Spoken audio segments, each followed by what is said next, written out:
በጣም የሚደንቀው ይህ ግለሰብ የነቢዩላህ ሙሳ ከሊሙላህ የቅርብ ዘመድ ነበር። ወደ መጀመሪያ የህይወቱ ክፍል ኢማኑ ጠንካራ፣ መስጊድ የማይጠፋ ታታሪ ነበር።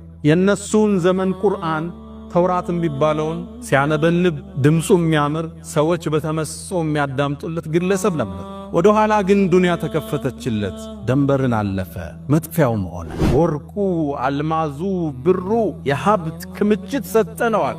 አደለም ሀብቱ የሚቆልፍበት ቁልፎቹን ብቻ አላህ ጠንካራ የሆኑ ከ10 እስከ 15 ጭፍራ እንኳን ሊሸከሙት የሚከብዳቸውን ሀብት ሰጠነዋል። አንድ ሰው አላህ ሀብት ሰጥቶት ካልተጠቀመበት ነው አላህ የሚጠይቀው። አላህ ለባሮቹ የሰጠውን ጸጋ ሊያይባቸው ይፈልጋል። ወላ ትንሳ ነሲበከ ሚነ ዱንያ እንዳለ ሁሉ ወአሕሲን ከማ አሕሰነ አላሁ ኢለይክ። ይህን የመከሩት አላህ መልካም እንደዋለልህ አንተም መልካም ነዋል። መስጂድ ስራ፣ ድሆችን ደግፍ፣ ወገኖችህን አቋቁም፣ ቤተሰቦችህን እርዳ። ሪዝቅ የሚሰጠው አላህ ነው። ሲሳይ የሚከፍተው አላህ ነው። አዎ ሰበብ አድርሰ ሊሆን ይችላል፣ ደክመ አታትረ ሊሆን ይችላል። ካንተ በላይ የሚታትሩት ግን ያንተ ቅጥረኞች ናቸው። ኢነማ ኡቲቱሁ ዐላ ዒልምን ዒንዲ። ይሄ ዝም ብሎ የመጣ ብር መሰላል? በእውቀቴ እኮ ነው ደክሜ ወጥቼ ወርጄ አሰላስዬ ግንኙነት ፈጥሬ ኢንተርናሽናል ኔትወርክ ፈጥሬ የመጣ ብር እኮ ነው አለ። ዱንያ አላህ ዘንድ የትንኝን ክንፍ ልብ በሉ። ነቢዩ ዓለይሂ ሰላቱ ወሰላም እንዳሉት ዱንያ ትንኝን ብትመዝን አላሉ ለው አነ ዱንያ ተዚኑ ዐንደላሂ ጀናሐ በዑዳ። የትንኝን ክንፏን ትንኟን አላሉ እሷን ብትመዝን ኑሮ ለአንድ እሱን ለካደው ሰው አንዲት ጉንጮ ውሃ ያጠጣውም ብለዋል ነቢዩ ዓለይሂ ሰላቱ ወሰላም። ፈኸረጀ ዐላ ቀውሚሂ ፊ ዚነቲህ።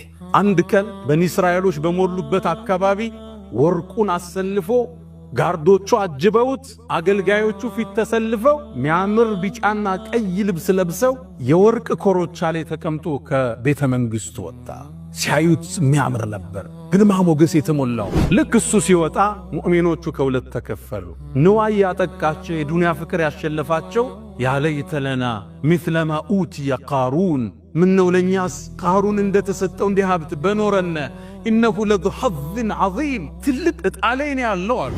እነዛ ሙእሚኖቹ ዕውቀት የተሰጣቸው ግን ዞር አሉ። እንዴ እናንተ ምን ነካችሁ? ይሄ እኮ የዱንያ ተራ ጥቅማጥቅም ነው፣ እባካችሁ አሏቸው። በዱንያ አትሸንገሉ። ዱንያ እኮ አላህ ዘንድ ዜሮ ነች። አላህ ዘንድ መልካም ሥራዎችን ማስቀደም ይበልጠናል አሉ። በዚህ ውዝግብ ላይ ያሉ አላህ ዳኝነት ሰጥ። ፈኸሰፍና ቢ ወቢዳሪሂል አርድ፣ እሱንና ያለውን ንብረቱን በአጠቃላይ መሬት እንድትሰረግዶ አላህ አዘዘ። መሬት ተከፍታ ዋጠችው። ዙሪያው የነበረ አገልጋይ ሁሉ ተበተነ። ከሀብቱ አላህ አንድ ሳያስቀር ወደ መሬት ውስጥ ከተተ። ወአሕሲን ከማ አሕሰነ አላሁ ኢለይክ። አላህ ለሰጠን ጸጋ በማካፈል ውለታውን መመለስ አለብን። ሚስቱና ልጆቹ ማሳ ውስጥ ናቸው። ቴምር አንስተው እየበሉ ነው። ጮኸ። ያ ኡመት ደህዳህ አላት ሚስቱን። አቤት አለችው። ይሄን ማሳ ለአላህ ሽጠነዋል፣ ቴምር እንዳታነሽ አላት። ማሳው ውስጥ ሲገባ ልጁ ቴምር እየበላ ነው። ካፏ ወጣውና ልጄ ወይ ለአላህ ሽጠነዋል መብላታችን ብሎ ይዞት ወጣ። አልሐምዱሊላህ ነሸረ ቢቁድረቲሂ አልበሸር ወሰረፈ ቢሕክመቲሂ ወቀደር ወብተዐሰ ሙሐመደን ኢላ ካፈቲ አህሊ አልበድዊ ወልሐደር። አልሐምዱሊላህ ረቢል ዓለሚን حمداً طيباً طاهراً مباركاً فيه مباركاً عليه ملء السماوات وملء الأرض وملء ما بينهما وملء ما شاء ربنا من شيء بعد. أهل الثناء والمجد أحق ما قال العبد وكلنا لله عبد. يا من كلما نودي أجابا ومن بجلاله ينشئ السحابا ويا من كلم الصديق موسى كلاما ثم ألهمه جوابا ويا من رد يوسف بعد در إلى من كان ينتحب انتحابا ويا من خصف بقارون الأرض وغطاه تحت الأرض الترابا ويا من خص أحمد باصطفاء وأعطاه الرسالة والكتابا. أشهد أن لا إله إلا الله وحده لا شريك له، له الملك وله الحمد وهو على كل شيء قدير. وأشهد أن سيدنا وإمامنا وقرة أعيننا محمدًا عبد الله ورسوله، البشير النذير والسراج المظهر المنير، خير الأنبياء مقاما وأحسن الأنبياء كلاما لبينة تمامهم ومسك ختامهم بعثه الله بين يدي الساعة بشيرا ونذيرا وداعيا إليه بإذنه وسراجا منيرا فختم الله به الرسالة وهدى الله من الضلالة وبصر به بعد العمى فتح الله به أعينا عميا وأذانا سما وقلوبا غلفا تركنا على المحجة البيضاء ليلها كنهارها لا يزيغ عنها إلا هالك أغر عليه للنبوة خاتم من الله نور يلوح ويشهد وضم الإله اسم النبي إلى اسمه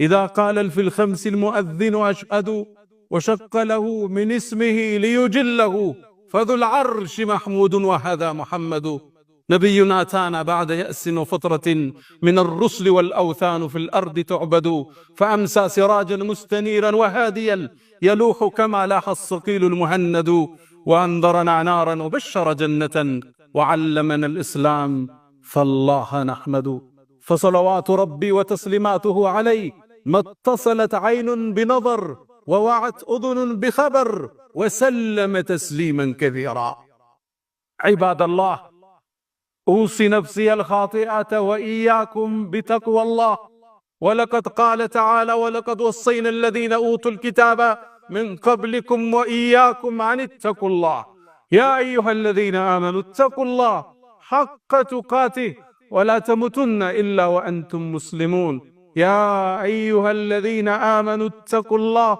وقولوا قولا سديدا يصلح لكم أعمالكم ويغفر لكم ذنوبكم ومن يطع الله ورسوله فقد فاز فوزا عظيما أيها المباركون إن الله مالك السماوات والأرض بيده ملكوت كل شيء إن الله هو الرزاق ذو القوة المتين يبسط الرزق لمن يشاء ويقدر بيده خزائن السماوات والأرض تكفل بأرزاق العباد وفي السماء رزقكم وما توعدون فما على الإنسان إذا أنعم عليه بالنعم وكثرة المال أن يسعى في مرضاة الله سبحانه وتعالى وأن ينفق ماله حتى ينال رضا الله سبحانه وتعالى اليوم نذكر عبدا من عباد الله وهبه الله مالا وكنوزا كثيرا فطغى وتجبر فخسف الله به وبداره الأرض فأصبح مثلا يضرب به لمن أضغاه ماله وألهاه جاهه تعالوا بنا اليوم نذكر منك شيئا ود مؤمنان حيالو الله فطرة عالم جيتا السنو ባሮችንም ሲሳይን ይለግሳቸዋል ለሻውም ሲሳይን ያሰፋል ለሌላውም ይመጥናል ሁሉ ነገር በእጁ ነው ምድር ላይ ሰበቡን ሲሳዩን ደግሞ ሰማይ እሱ ዘንድ አድርጎታል ወፊ السماء رزقكم ታዲያ ዛሬ በዚህ መድረክ ላይ ቁርአን ያወሳውን ገንዘብ የሸነገለውን ሀብት ያታለለውን አንድ ግለሰብ እናነሳለን የግለሰቡ ታሪክ በጣም የሚገርም የሚደንቅ የተሰጠው ሀብትና ንብረት የሀብቱ ቁጥር ዲካይ ለለው አላህ ሀብቱን ሳይሆን ሀብቱ የሚቆለፉበትን ቁልፉን የተቀሰለት ብሩ ግን የመጥፊያውም የመድረሻውም መነሻ ስለሆነለት ቁርአን ስለወሳው ግለሰብ እናወሳለን ባለጸጎች ነጋዴዎች አስተምሮትን ወስድ ዘንድ ከኛ ይከጀላል የግለሰቡን ታሪክ አላህ ሱረቱል ቀሰስ የሙሳን ታሪክ በዝርዝር ባብራራበት ምዕራፍ ውስጥ አትቶት እናገኛለን በጣም የሚደንቀው ይህ ግለሰብ የነቢዩላህ ሙሳ ከሊሙላህ የቅርብ ዘመድ ነበር ሙፈሲሮቹ እንደሚስማሙት ያጎታቸው ልጅ ነበረ ስሙም ቃሩን ይባላል ኢነ ቃሩን ካነ ሚን ቀውሚ ሙሳ ከሙሳ ነገዶች ከበኒ እስራኤል ዘሮች ነበር የሙሳ ያጎት ልጅ ነበር። ሀብቱ ጥግ የደረሰ ነበር። ወደ መጀመሪያ የህይወቱ ክፍል ኢማኑ ጠንካራ መስጊድም ማይጠፋ ታታሪ ነበር። የነሱን ዘመን ቁርአን ተውራትም ቢባለውን ሲያነበንብ ድምጹ የሚያምር ሰዎች በተመስጦ የሚያዳምጡለት ግለሰብ ነበር። ወደ ኋላ ግን ዱንያ ተከፈተችለት፣ ደንበርን አለፈ፣ መጥፊያውም ሆነ። አላህ የሰጠውን ሀብት ቁርአን ላይ እንዲህ ብሎ ይጠቅሰዋል። ወአተይና እኛ ሰጠነው ሚነል ኩኑዝ ድርብን ሰጠነው አላህ። ወርቁ፣ አልማዙ፣ ብሩ የሀብት ክምችት ሰጠነዋል። አይደለም ሀብቱን የሚቆልፍበት ቁልፎቹን ብቻ አላህ ጠንካራ የሆኑ ከ10 እስከ 15 ጭፍራ እንኳን ሊሸከሙት የሚከብዳቸውን ሀብት ሰጠነዋል። ወአተይናሁ ሚነል ኩኑዝ ድልብን ሰጠነው። መፍቻው ብቻ ማኢነ መፋቲሐሁ ሚፍታህ መፋቲህ ማለት ሚፍታህ መክፈቻ የሚለው ብዙ ቁጥር ነው። የቁልፎቹ ብዛት ይላል ለተኑኡ የሚከብድ የሆነ بالعصبة عول القوة በጣም ጠንካራ የሆኑ ወዛደሮች ቁልፉን እንኳን ሊሸከሙት 10-15 ነው የሚከብድን ሀብት ሰጥ። አንዳንዶቹ ቁልፉን ብቻ ይላሉ ሙፈሲሮች በ40 በቅሎ ነበር የሚጫና። ልብ ብላችሁ ቁልፉ ብቻ 40 በቅሎ ነበር የቃሩንን የሀብት መቆለቢያ ቁልፎች የሚሸከሙት። ይህን ሀብት አላህ ሰጠ። ፈበጋ ዐለይሂም በህዝቦቹ ላይ ደንበር አለፈ። በሀብቱ መኩራት ጀመረ። ወደ መልካም ነገር ሲጠሩት አሻፈረ ማለት ጀመረ። ያገኘው በእውቀቱ እንደሆነ ማሰብ ጀመረ። ታዲያ ደጋጎቹ አልተውትም። ቃሉ ላ ተፍራህ ትዕቢት የወጠረውን ደስታ አትደስታል። ኩራት የተሞላበትን ደስታ ተው። ኢነላህ ላ ዩሂቡል ፈሪሒን በትዕቢት ተወጥረው ደስታ ውስጥ የገቡትን አላህ አይወድምና ተዋሉት። ይሄን ሲሉት ንብረትን አትጠቀም ያሉት እንዳይመስለው ደግሞ ሚዛናዊ ትምህርትን ሰጡት። ወአሕስን ከማ አሕሰነ አላሁ ኢለይክ አላህ ለአንተ መልካምን እንደዋለ አንተም ለሌሎቹ መልካምን በመዋል ውለታህን ክፈል አሉት። ወላ ተንሰ ነሲበከ ሚነ ዱንያ አላህ ከሰጠ ጸጋ ደግሞ ዱንያዊ እጣፋንታን አትርሳት። ብሩን ተጠቀምበት፣ ብራንድ ልበስ፣ ብራንድ መኪና ንዳ። እስልምና ሚዛናዊ ይታን ያለው اللهم آتنا في الدنيا حسنة وفي الآخرة حسنة ሁለት ክንፍ ነው የምንመርበት። አንድ ሰው አላህ ሀብት ሰጥቶት ካልተጠቀመበት ነው አላህ የሚጠይቀው። አላህ ለባሮቹ የሰጠውን ጸጋ ሊያይባቸው ይፈልጋል። ቢሊየነር ሆኖ ተራ መኪና ሲነዳ አላህ ማየት አይፈልግም። የእስልምና አቋም ይሄ። ለዛ ነው ነብዩ አለይሂ ሰላቱ ወሰለም አንድን ሰው አላህ የሰጠውን ጸጋ ሲጠቀምበት ሊያየው ይፈልጋል። ይሁብ ነው የሚለው ሐዲሱ። ይወዳል በእንባሪያ ሲያየው። ሀብት ካለ ጥሩ ቤት ኑር፣ ውስጥ ኑር፣ ጥሩ መኪና ንዳ፣ ብራንድ ልበስ። ግን ወላ ተንሳ ነሲበከ ሚነ ዱንያ እንዳለ ሁሉ ወአሕሲን ከማ አሕሰነ አላሁ ኢለይክ። ይሄን የመከሩት አላህ መልካም እንደዋለልህ አንተም መልካም ነዋል። መስጂድ ስራ፣ ድሆችን ደግፍ፣ ወገኖችን አቋቁም፣ ቤተሰቦችን እርዳ። ወአሕሲን ከማ አሕሰነ አላሁ ኢለይክ። ደግሞም ይሄን ስንልህ ብርህን ነጠቃ እንዳይመስልህ። ወላ ተንሰ ነሲበከ ሚነ ዱንያ ምድራዊ ጸጋህንም አትርሳ፣ ተዝናናበት። ብር የተሰጠ ለዛ። ወአማ ቢኒዕመቲ ረቢከ ፈሐድስ የጌታን ጸጋ ተናገረው ተብሏል። ይታይብህ ሰጭ መሆኑ አላህ ይታይ። በሰራው ፎቅ በምትኖርበት ቢላ ግን ደግሞ አካፍለህ ደር። ለዛ ነው ኢማሙ አቡ ሐኒፋ ሀብታም ነበሩ። አቡ ሐኒፋ መስጂድ ሲገቡ የሽቷቸው ጠረን መስጊድ እንደገቡ አወል ሶፍ ያለ ሲያክ ነበር። ዘመናዊ ነገስታት የሚቀበቱን ሽቶ ነበር የሚቀቡ። ኢማሙል አዕዘም የፉካሃዎቹ አባት እያንዳንዱ መዝሃብ የሳቸው ጥገኛ ነው የሚባልላቸው ነጋዴ ነበሩ። አንድ ልብስ ስለራሳቸው ሲወስዱ አንድ ልብስ ሰደቃ ይሰጣሉ ይባላል። ወላ ተንሰ ነሲበከ ሚነ ዱንያ ወአሕሲን ከማ አሕሰነ አላሁ ኢለይክ ብለው መከሩት። ሊሰማ ግን ፍቃደኛ አይደል። አንድን እኩይ ቃል መለሰላቸው قال انما اوتيته على علم عندي አላቸው ይሄን የምታዩትን ሀብት እኮ የተሰጠሁት በእውቀቴ ነው አላቸው በቢዝነስ ጥበቤ በግንኙነት ጥበቤ ለተቀለፍች አሁን እንደሚባለው ስለ ሀብቱ ሲናገር ቻይና ወጥተን ዱባይ ተመላልሰን በረሃ ወርደን አርሰን ወርቅ ቆፍረን ኮን ያመጣነው ዝም የመሰለ ይላል አንተ አዲስ አበባ ነው ያለው ያንተ ወርቅ ቆፋሪዎቹ ግን ገጠር ነው ያሉት እነሱ ካንተ በላይ የለፉን የሰጠህ አላህን ወአተይና ሰጠነው አላህ አው ግንኙነትን ተጠቅመ ሊሆን ይችላል ደክመ ሊሆን ይችላል ካንተ በላይ የሚደክሙ ግን ሰራተኞች አሉ ያንተን ያህል ሪዝቅ የላቸው ሪዝቅ የሚሰጠው አላህ ነው ሲሳይ የሚከፍተው አላህ ነው አው ሰበብ አድርሰ ሊሆን ይችላል ደክመ አታትረ ሊሆን ይችላል ካንተ በላይ የሚታትሩት ግን ያንተ ቅጥረኞች ናቸው انما اوتيته على علم عندي ይሄ ዝም ብሎ የመጣ ብር መሰላል በእውቀቴ እኮ ነው ደክሜ ወጥቼ ወርጄ አሰላስዬ ግንኙነት ፈጥሬ ኢንተርናሽናል ኔትወርክ ፈጥሬ የመጣ ብር እኮ ነው አለ አላህም ተቆጣበት እችን ያዘበት አላህ ማስከትሯል አያቅም እንዴ እኛ ከሱ በፊት ከሱ በላይ ሀብትና ከሱ በላይ አቅም የነበራቸው ሰዎች እንደደመሰስነ አልሰማም እንዴ አላህ አስከትል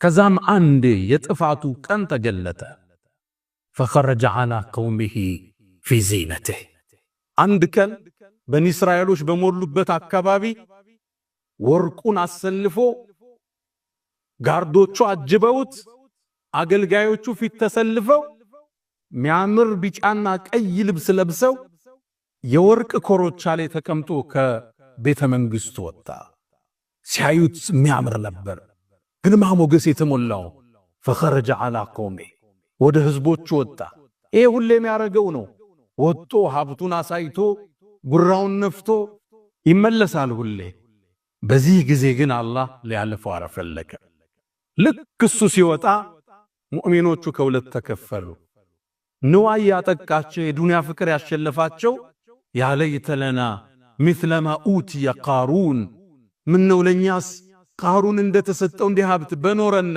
انه لذو حظ عظيم ትልቅ እጣለኝ ያለው ኢማናቸው ተንሸራተተ አንዳንዱ እንዲህ ገጥመዋል የሌሎችን ሀብት ሲያይ ምቾት ድሎት ሲያይ ኢማኑ መርገያታ እነዛ ሙእሚኖቹ ዕውቀት የተሰጣቸው ግን ዞራሉ እንደናንተ ምንነካችሁ ይሄ እኮ ዱንያ ተራ ጥቅም ነው ጥቅም ነው ዱንያ አላህ ዘንድ የትንኝን ክንፍ ልብ በሉ ነብዩ አለይሂ ሰላቱ ሰላም እንዳሉት ዱንያ ትንኝን ብትመዝን አላሉ لو ان الدنيا تزين عند الله جناح بعوضه የትንኝን ክንፏን ትንኛን አላል እሷን ብትመዝን ኑሮ ለአንድ እሱን ለካደው ሰው አንዲት ጉንጮ ያጠጣውን ብሏል ነብዩ አለይሂ ሰላቱ ሰላም እባካችሁ አሏቸው በዱንያ አትሸንገሉ ዱንያ እኮ አላህ ዘንድ ዜሮ ነች አላህ ዘንድ መልካም ስራዎችን ማስቀደም ይበልጠናል አሉ በዚህ ውዝግብ ላይ ያሉ አላህ ዳኝነት ሰጠ فخسفنا به وبداره الارض እሱንና ያለውን ንብረቱን በአጠቃላይ መሬት እንድትሰረግዱ አላህ አዘዘ መሬት ተከፍታው አጠቸው ዙሪያው የነበረ አገልጋይ ሁሉ ተበተነ ከሀብቱ አላህ አንድ ሳያስቀር ወደ መሬት ውስጥ ከተተው እነዛ ምእመናኖች ይህን ክስተት ሲያዩ ደነገጡ አላህ እኮ ለኛ በጸጋውን ባይሞላ ኑሮ ከመሳሳይ ክስተት ይገጥመን ነበር ቃሩን ንብረቱ መጥፊያ ሆነ እንዴ አላህ ቃሩንን ለትውልድ በሀብቱ ለኮራ በስልጣኑ ለኮራ በክብሩ ለኮራ ሰዎችን ቆርጦ ለሚያይ ባፍንጫው ለሚያናገር ሁሉ አላህ ምሳሌ አድርጎ ጣለፈ አላህ ታዲያ አንቀጹ ሲቋጨው የቃሩንን ታሪክ ተርኮ በአንድ አረፍተ ነገር ዘጋው تلك الدار الآخرة نياكو يقطعوان العالم نجعلها نارغاتالن للذين لا يريدون علوا في الأرض مدر لي بسوچ لي مكفسل مكراتن لما يودوات እናደርጋታለን على الله ولا عقبة للمتقين መጨረሻው ፍጻሜው አላህን ለሚፈሩት ነው የሚል የቁርአን አንቀጽ የቃሩንን ታሪክ አላህ መዝጊያ አደረገው። ቃሩን ሁሌም ቢሆን ለሁሉም ትውልዶች በሀብታቸው ለኮሩ ሀብታቸውን ይዘው በእውቀታቸው ብቻ እንዳገኙት አስበው ለሌላው ለማካፈል አሻፈረ ይላሉ ሲመከሩ ምክርን ላልሰሙ ከመካሪዎቹ በላይ ለተኮፈሱ መቀጣጫ ይሆን ዘንድ ቁርአን ላይ አላህ ታሪኩን ጠቀሰው። አላ ወተሰደቁ ወፈዓሉ الخيرات واستغفروا ربكم فطوبى للمستغفرين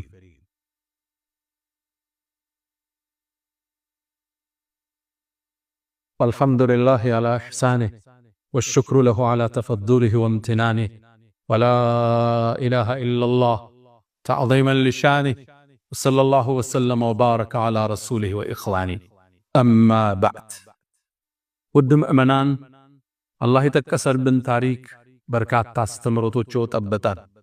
የቃሩን ታሪክ የተጠቀሰው ሱረቱል ቀሰስ የሙሳ ታሪክ በዝርዝር በተወራበት ምዕራፍ ውስጥ ነው። አላህ ሲጀምር ስልጣን ሸንግሎት በጠፋው በፊርዓውን ጀምሮ የቋጨው ደግሞ ምዕራፉን በቃሩን ነው። ሀብት ንብረት ሸንግሎት ሌሎችን ለመስማት ፍቃደኛ ባልሆነው ግለሰብ ስልጣንና ሀብት የሸነገላቸው ሰዎች አላህ እንዴት እንደተቀጣጣባቸው እዚህ ምዕራፍ ውስጥ እናገኛለን። ምዕራፉን ታዲያ አላህ ሲቋጭ ትልከ ዳሩል አኺራ እኛ እኮ ቀጣዩን ዓለም እናደርጋታለን للذين لا يريدون علوا في الأرض ولا فسادا ምድር ላይ ብክለትን ለማይሹ ሰዎች በላይ መኮፈስ ለማይፈልጉ ህዝብ ጋር ተናንሰው ለህዝብ ፍቅር ፈገግታ ሰጥተው ለሚኖሩት እናደርጋታለን አላህ። ሰው አላህ በሰጠው ዕውቀት ውበት ሀብት ንብረት ሊኮራ ይገባው። ሁሉንም የሰጠው አላህ ለአላህ መስጋይ በመሆን ጭማሪውን ይከጅላል። ኢን ሸከርቱም ለአዚደለኩም። በቅርቡ ተመሳሳይ የቃሩን አይነት ታሪክ አንድ ባለ ሀብት ላይ ደርሷል። ግብፃዊ ባለ ሀብት ናቸው። ትልቅ ሀብት አላቸው። ለኸይር ግን ቅርብ አልነበሩም። ሰዎች ሄዱና እባክህን ይህን ንብረትን ለወራሽ ጥለው አትድ፣ አካፍል፣ ስታካፍል ሀብት ይጨምራል ተብሎ አላሉት። ነገ ይህን ንብረት ድንገት ብታጣው አላህ ሲጠይቅህ አሉት። ግለሰቡም አሳንሶ ያያቸው ባፍንጫው መለሰላቸው። ድህነት ይመጣል አላችሁኝ አላችሁ። እውነተኛ ታሪክ ነው የምነግራችሁ። ድህነት ቢያሯሩጠኝ እንኳን አይደርስብኝም አላችሁ። በእርግጥም ብዙ ፋብሪካ ብዙ ንብረት ያለው ግለሰብ ነበር። በሻይኮቹ ምን ይላሉ? ታሪኩን የጻፉት አንድ ዓሊም ያነበብኩት ላይ ከዓመታት በኋላ ይህን ግለሰብ አየነው። ንብረቱን ሁሉ ወራሽ ወረሰው፣ ባንክ ወረሰው፣ ከሰረ፣ ጠፋ፣ ዕዳ ላይ ወድቆ ድህነት ውስጥ ተመለከተ ነው ይላል።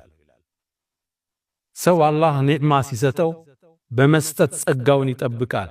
በማመስገን አላህ እንዲያፋፋለት ጥረት ያደርጋል። አይኮራ፣ አይኮፍስም፣ ከኸይር እጁን አይሰበስብም። ለሰጠው ጌታ ምስጋና ማካፈል እንደሆነ ያውቃል። ሲያካፍል ንብረቱ እንደሚጨምርለት ተነግሮታል። ማ ነቀሰ ማሉ ምርኢን ሚን ሰደቃ፣ ከመስጠት አይጎልም ብለውታል ነብዩ አለይሂ ሰላቱ ወሰላም። ሲሰጥ እንደሚባረክለት ያውቃል። ሲሰጥ ልጆቹን አላህ እንደሚጠብቅለት ያውቃል። ሲሰጥ ጤንነቱ እንደሚጠበቅ ያውቃል።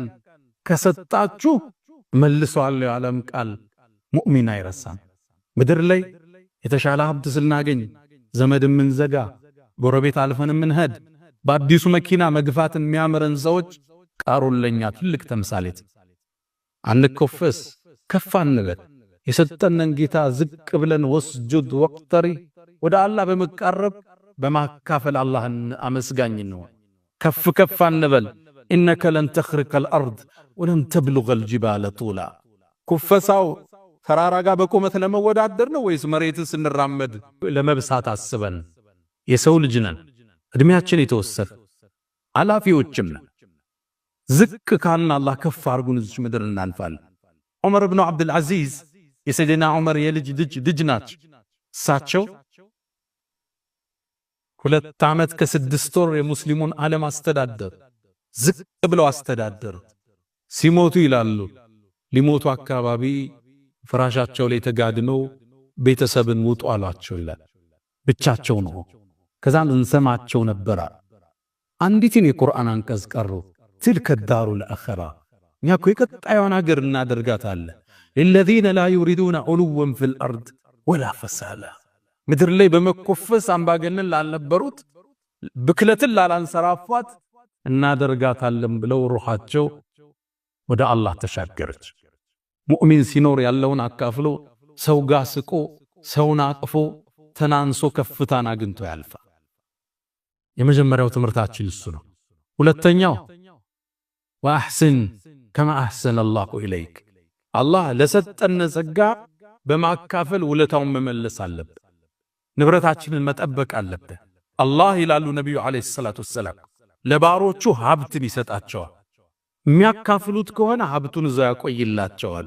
እጃቸውን ከሰበሰበ ወደ ሌላ ስም ይቀይረዋል ይላሉ። ሐዲሱ ሰሒህ። ባሮቹ ዘንድ ያሰራጨውና ሲይዙ ይዝባቸዋል፣ ወደ ሌላ ይቀይረዋል። አካፍሎ ማደር፣ ሰደቃ መስጠት ከዚህ ታሪክ የምንማረው ወሳኝ ነገር። አንዴ ነብዩና መሐመድ አለይሂ ሰላቱ ወሰላም መስጂድ ላይ ቁጭ ብለው ያሉ አንድ የቁርአን አንቀጽ ወረደ። ለን ተናሉል ቢራ ሐታ ቱንፊቁ ሚማ ትሒቡን እናንተ እኮ ጀነትን የመልካም ሥራ ምንዳችሁን አታገኙም ይላል አንቀጹ። ሐታ ቱንፊቁ ሚማ ትሒቡን ከምትወዱት ነገር እስክትሰጡ ድረስ ይላል። ይህን አንቀጽ አቡ ዳህዳህ የሚባለው ታላቁ ሰሃባ ሰማ። ወደ ነቢዩ መጣ። የአላህ መልእክተኛ ቁርአን ሰማሁት፣ ከምንወደው ነገር ካልሰጠነ የመልካም ነገር ምንዳችንን አናገኝም እንዲህ አላቸው። አንቀጹ እንደዛ ነው የሚለው። ከዛም የአላህ መልእክተኛ የኔን ማሳ ታውቁት የምወደውን አላቸው። የቱ ነገራቸው። ውብ ማሳ ነበረ። 600 በላይ የቴምር ዛፍ ያዝ የራሱ ምንጭ ያለው ማሳው ውስጥ አገልጋዮች ያሉበት የሚያፈራ ነብዩም አለይሂ ሰላቱ ወሰላም እዛ ማሳ እየገቡ ውሃ ይጠጡ ነበር። ውሃውም ጣፋጭ ነው ብለው የተናገሩለት ማሳ ነበረው። የአላህ መልእክተኛ እምወደው ንብረቴ ነው ለአላህ ሰጥቻቸዋለሁ አለ። ለአላህ ሰጠ ይህን ንብረቱ ለአላህ በጀነት ለውጦ ከቤት ከመስጊድ ሲወጣ ሚስቱና ልጆቹ ማሳ ውስጥ ናቸው። ቴምር አንስተው እየበሉ ነው። ጮኸ። ያ ኡመት ዳህዳህ አላት ሚስቱን። አቤት አለችው። ይሄን ማሳ ለአላህ ሽጠነዋል፣ ቴምር እንዳታነሽ አላት። ማሳው ውስጥ ሲገባ ልጁ ቴምር እየበላ ነው። ካፏ ወጣውና ልጄ ወይ ለአላህ ሽጠነዋል መብላታችን ብሎ ይዞት ወጣ። ምድር ላይ ሳሉ ባለው ንብረታቸው የአላህን ውዴታ አግኝተው ጀነትን አረጋግጠው ፈርመው የተሻገሩ የአላህ ባሮች አሉ። ወአሕስን ከማ አሕሰነ አላሁ ኢለይክ ስንነግድ ትርፍ ሲመጣ ከዘካው ውጭ ካለው ራሱ ከትርፉ ይህን ፐርሰንት ለአላህ ብንሰጥ የሙእሚን አቋም። በቅርቡ አንድ ወዳጄ ጋር ያወራን ለሆነ ብር ሰደቃ ብር ተፈለገና ወማከርኩት። ቆይ እስኪ ከዘካዬ ውጭ ከስራዬ ለአላህ ማስቀምጠው ፐርሰንቴጅ አለ ስንት እንደሆነ አይቼ ልንገርህ አለ። አየናም የሰደቃው ስራ ላይ ተሳተፈ። ብሩን ልኮ ምን ሰራው ንግድ ውስጥ ከዘካችን ውጭ ለአላህ ምን ነው ይፈልጋል። ሌላ እኔ አንድ ወዳጅ አለኝ ዘካውን 10% የሚያወጣ ዘካው 2.5% ነው የምናወጣው 2.5 10 የሚያወጣ ነው ያቃ እኛ ውስጡ ነው። የአላህ ደጋግበሮችን ታገኛላችሁ ስፈትሿቸው። ሀብት ጥቅሙ ምንድነው? ራት እኮ 20 ሺህ ብር ራት አንበላ። ትንሽ ካዝከው አለ ልታካፍለው ብቻ ለሌላው ልትኖርለት ብቻ። ሌላ ከቃሩን የምንማረው ትምህርት እንደምታውቁት ቃሩን የሙሳ ያጎት ልጅ የታላቁ አላህን ያናገረው ነብይ ያጎት ልጅ። አንዳንዴ እንዲህ አይነት የቅርብ ዘመድ የመስመርህ እንቅፋት የጉዞህ እክል ሊሆን ይችላል። ከፊርዓውን ጋር አብሮ ሙሳን አዛ ያደርግ ነበር ቃሩን። ይሄን ሀብቱን ተጠቅሞ የሙሳ የቅርብ ዘመድ የቅርብ ወዳጅ ሆኖ ታዲያ አንዳንዴ ይሄ ነገር በህይወት ቢከሰት እንደይገርም ልክ እንደ ሙሳ ሁሉ ነብዩም አለይሂ ሰላቱ ወሰላም አጎታቸው አቡ ለሃብ ምን ያህል እንዳስቸገራቸው ታውቃለህ። ተበት የዳ አቢ ለሃብ ወተብ አፋ ብሎ አላህ ያወጀበት። አሊያም ሌላ ጊዜ ከጎና ጥፋት ምተኛ ባለቤትህ የመስመር እንቅፋት ትሆን ትችላለች።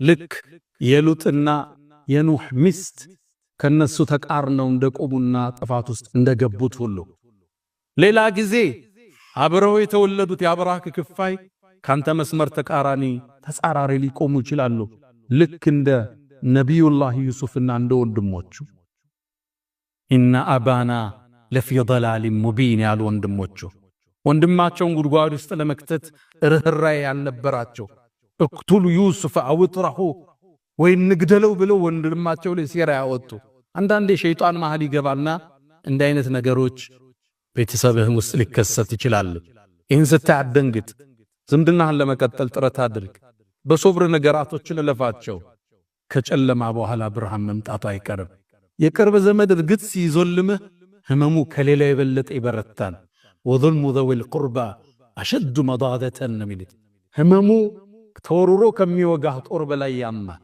ምታቀው ሰው ሊያግዝህ ይገባል ምትለው ሰው ከጎን ሲርቅ ተቃራዲ ስቆም ያማ ግን ህይወት ላይ ሊከሰት እንደሚችል ሰው የተሻለ ነገር አንተ ሀብት ስትዝ ወይም የተሻለ ነገር ላይ ስትሆን የሆኑ ስሜቶች ሸይጣን መሃል ይፈጥራል ለዛ ነው ነብዩላህ ዩሱፍ ወንድሞቻቸውን አፉ ሲሉ በእኔና በወንድሞቼ መሃል ሸይጣን ካለያየን በኋላ ያሉት يا من تحبون النبي محمد صلوا عليه وسلموا طول المدى فصلاتكم وسلامكم نورا لكم يامسكم وفي يومكم ولكم غدا إن الله وملائكته يصلون على النبي يا أيها الذين آمنوا صلوا عليه وسلموا تسليما اللهم صل على محمد وعلى آل محمد كما صليت على إبراهيم وعلى آل إبراهيم وبارك اللهم على محمد وعلى آل محمد كما باركت على إبراهيم وعلى آل إبراهيم في العالمين إنك حميد مجيد اللهم عز الإسلام والمسلمين